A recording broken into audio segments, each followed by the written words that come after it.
Hey, buenos dias, guys. Welcome back to another video of Mike in Mexico. I hope you all had a great Thanksgiving here, and happy Sunday to all of you out there today. Now, you might be wondering, well, Mike, if it's Sunday, why are you in your car? Well, guys, I had a crossover today to work an extra day to cover some of my bills. I don't plan on making a habit out of this. If it becomes so, I'm going to go ahead and look at downsizing even more than I already have. And so getting to what we're going to talk about today. So it looks like you guys prefer these videos of me going off the cuff and speaking without a plan. So I'm going to go ahead and make another video like that again today and just give you my thoughts. I have a few notes that I've taken just to kind of guide me in the right direction. And well, what are we going to talk about today? We're going to talk about second chances in Tijuana after leaving LA. Okay. Can happen for you. It's happening for me. Okay. So just to clarify, my rental costs didn't actually go down after leaving LA. In fact, they went up a little bit because I'm in a unique situation. I don't have children. So in LA, I was actually renting a room, okay, for $450 in Van Nuys. I had roommates, which I didn't like. My landlord was super cool, but I wanted to get out of this situation, okay? Being 48 and having roommates was not something that I wanted to do. I also didn't want to pay $2,500 for a one-bedroom apartment. That makes no sense for me because I'm just one person. And coming to Tijuana allowed me the chance to get a one-bedroom apartment for $550 at the beach. Okay, so it's kind of like this is one of my second chances in life to live independently, have privacy, okay, and not have to share. All right, that's my second chance that I got here in Tijuana. The other thing is the cost of my groceries did go down. Like I've told you guys repeatedly, you know, the average cost of my groceries back in LA was about $150 to $200 a week. And since I've gone to Tijuana, when I do go to the grocery store, I really don't spend more than $30, you know, to get vegetables, fruit, some chicken or beef, rice, or whatever else I need. Okay.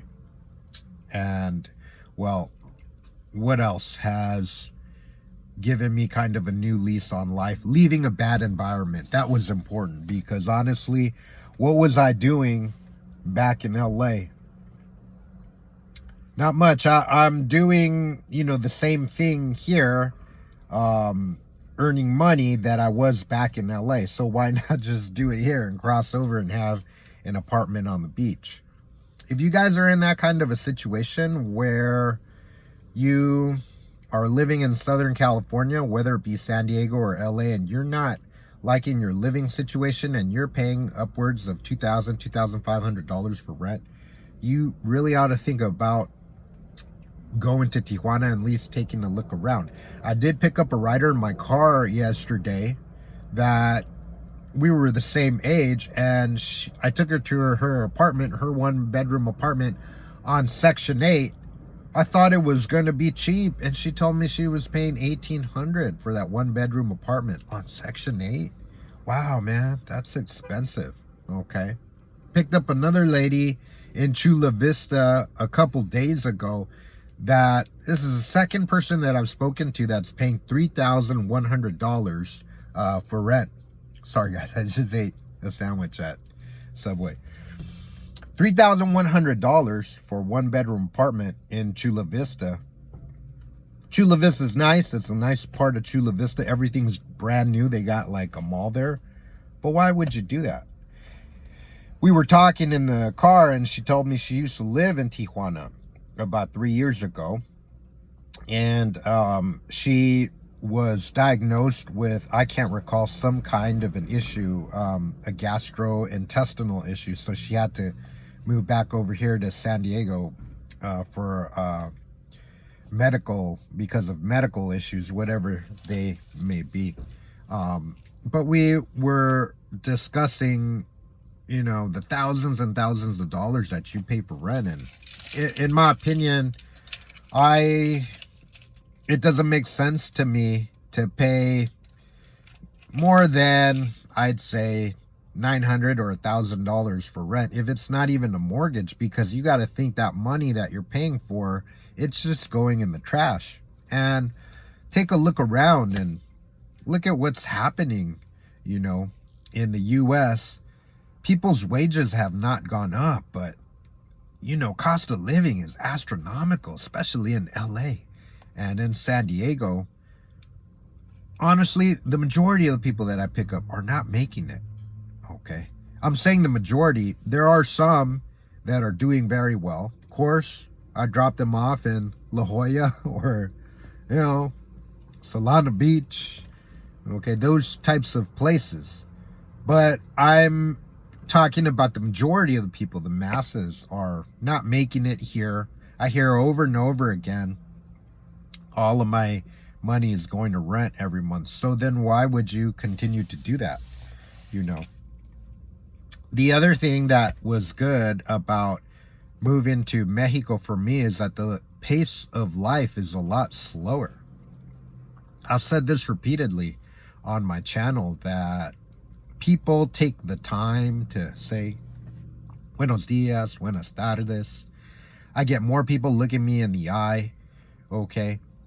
And I think that's a cultural thing. And for someone like myself from a city like LA, where everything is so robotic and people are so nasty to each other for the most part, it's really, really nice to come home to Tijuana and feel more human again. It's the culture, la cultura. I agree with it, so it fits for me. And my advice to you guys is, if you are busting your butt, in este lado over here, and you don't have any money saved, and all of your money is going to rent and bills, why not take a trip to Tijuana just for the day and take a look around? Because like I said, I'm in the minority.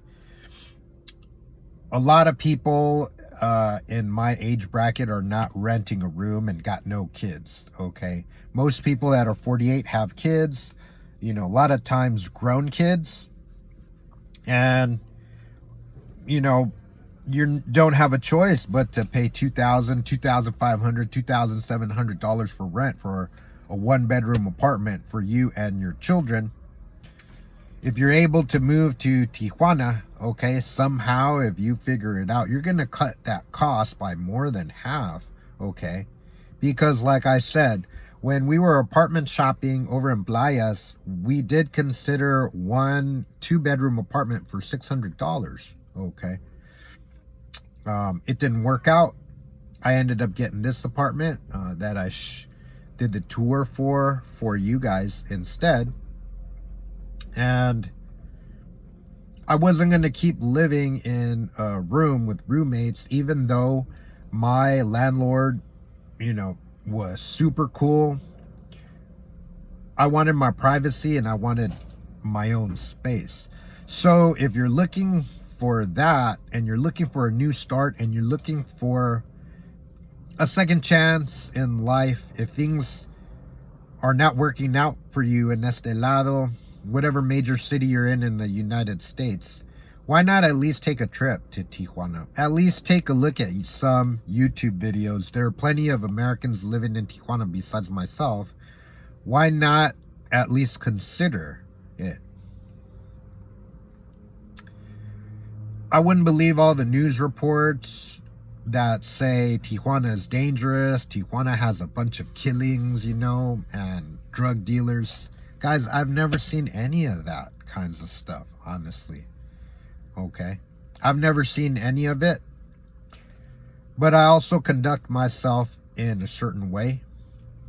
I don't go out at night. I just go to work and come home. By the time I'm home, I'm dead anyway. Okay. I just lay down and get ready to get up and go to work again. Okay. So, do you have anything to lose? Why don't you think about that? Okay. In my situation, I didn't have anything to lose. I did have a whole lot of challenges to deal with when I moved down here. My car, the sensors in my car going haywire was a really, really big one. Okay. The electrical sensors in my car, okay, started flashing and it said reduce engine power, so it wasn't able to accelerate. And I honestly don't think there's anything wrong with the car. I think it's just a sensor issue, because upon looking it up on Google, this car is known for having this electrical sensor issue. So, hey guys, if I was back in LA, this would have happened anyway. You know, it would have happened anyway. And would I rather be back in LA, stuck in the same rut, stuck in the same, you know, between a rock and a hard place, in the same situation, not making any progress, not thinking clearly, being in a bad environment? Or would I rather be in Tijuana? Okay. Have everything fresh, brand new, fantastic food just down the street from me, clean streets, nice people for the most part, okay? 1-bedroom apartment with privacy. Life is going to bring you challenges anyway, right? So if you can better your situation, why not do it? Or at least consider it, you know? It's kind of like jiu-jitsu. You know, you're rolling with the guy and you have a favorite go-to submission. Maybe you like the Kimura or Americana, or maybe you're an armbar guy. You keep trying and trying and trying, and man, the way, you know, you guys are positioned, you can't get this sub, or maybe he knows it's your go-to sub and he's already defending. Transition. You got to transition. You know, you should have 2 more options besides that Kimura. Maybe you switch to a triangle, okay? Maybe you switch to, I don't know, north-south choke or whatever. But my point is, have some options for what you are doing. And I think that is like, if I could go back and do things over, I was so hard-headed about doing things a certain way that I missed out on a lot of opportunities, okay?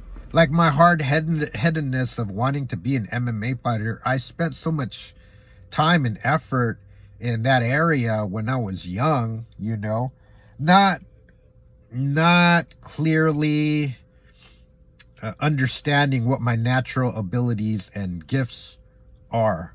They're not actually in the athletic field, okay, compared to other guys that I was in the gym with that were like, man, just so fluid with everything. That wasn't me. I had trouble adjusting, okay, in order to win a fight. But, you know, what I was good at is the stuff that I was ignoring. My artistic ability, okay, my creativity when it came to drawing, that it's super underdeveloped, okay, at the point of my life that I'm at now. If I would have kept going with it, I don't know where I would have been. By the way, check out my shirt, guys. 6 a.m. crew. I think this is the very first shirt that I ever made, okay. My writing, you know, I did go ahead and get a degree in that, okay, but I was not really focused on what to do career-wise. Besides, I thought, well, I'll just get a job teaching English, and turns out driving Uber was making more money. And the problem with this gig is that this was never really supposed to be my career, but I was thinking short term and just thinking about the money and making money. And next thing you know, it's been 8 years of my life that I wasted, okay, driving people around in my car or whatever to their location and not building a career that was in line with who I am. And I, you know, I could kind of see this when I was living in LA, but never has it been more clear mentally, okay, than when I arrived here to Tijuana and just started everything fresh and got rid of all my stuff and started everything anew, you know. And I just want you guys to think about that, guys. You know, during this holiday season, if you're lucky enough to have family or people that you care, that care about you, and you know, are sitting around spending time with each other, I mean, are you living your best life? Are you reaching your full potential? Oh, another story I want to tell you guys. You know, I picked up this gentleman the other day, and we know when we get rides that insurance pays for because it shows up different on the app. And, you know, so I show up, it says, please call Ryder. And I call him and he's like, oh, okay, I'll be right out. And this guy's taking forever to come out. And I'm pissed, you know, because, I mean, you know, the driver's there and I feel like you're taking your sweet time to get out. But he comes out and he goes, oh, you're a Raider fan. He goes, what, Raiders? And I go, yeah, I'm from LA, you know. And I explain it's more of a nostalgia thing, you know, because when I was a kid in the 80s, the Raiders were in LA, and I remember that, you know, Marcus Allen and Howie Long. Not that I was ever that into football, but more of a nostalgia thing for me of the 80s back in LA. And we began talking, and somehow or other we get into a conversation about life. And he began to say, yeah, I'm leaning more on God these days. We happen to be the same age. And I happened to mention, you know, we don't live forever here. And then he said, yeah, I know, because I'm on kidney dialysis. My kidneys have failed and I get dialysis 3 times a week. And I was like, wow, you know. And he goes, and now they're telling me I got to come in a 4th day just to keep my kidneys where I'm at. And so, you know, for the rest of the ride, we began to talk about life and death and his particular situation. And he's, you know, he goes, it'd be easy for me to give up. Giving up is the easy thing, you know, but God has me on this earth for a reason, and I decided to just, you know, focus on the positive things, you know, and it begins to build momentum. So anyway, guys, that conversation, it just sticks with me in my mind, you know, because here I am thinking I got problems, you know, and because I'm not where I want to be, you know, in my life, especially this crossing the line thing, you guys know. And here's a guy that's talking about, I'm gonna go out on my shield, even though I have to get dialysis 3 times a week, and now they're telling me 4 times. But you know what? I've made peace with this situation, and I thought, wow, it just inspired me, guys, like super inspired me to understand and realize that I'm not the only one with problems in the world. In fact, I'm kind of lucky, you know. I got 2 arms and 2 legs. I'm relatively healthy as far as I know. So, you know, you guys, if you can be thankful for your situation. One more story before I let you guys go, because this video is becoming way too long now. Picked up another gentleman yesterday that had a caretaker, and I believe he had cerebral palsy. The way he was speaking to his caretaker and acting, and was in a great mood. The guy was in a great mood. He was smiling at me. He said, thank you for the ride. And it seemed like he was struggling to talk, but he was able to articulate what he wanted and how he felt. And I began to think to myself, my God, look at this man. Look at the bravery of this man to continue on with his life and be in a good mood. Okay? And I think I got problems. Well, guys, you know what? If you're not liking the situation that you're in, it could be a situation where you're not able to think clearly because of your environment. And if you are in that situation, I suggest at least finding a day where you can come visit Tijuana just for a day. Okay, and you might have some revelations. You might meet people. You might have a conversation with somebody. You never know. That kind of shoots a light bulb off in your head. All right, guys. All right, that's enough of me going off the cuff today. I hope you guys got something of value out of my video. Please like and subscribe because it really helps me out a whole lot. And I will talk to you guys again soon. God bless, guys. Have a good day. Que te vaya bien. Bye.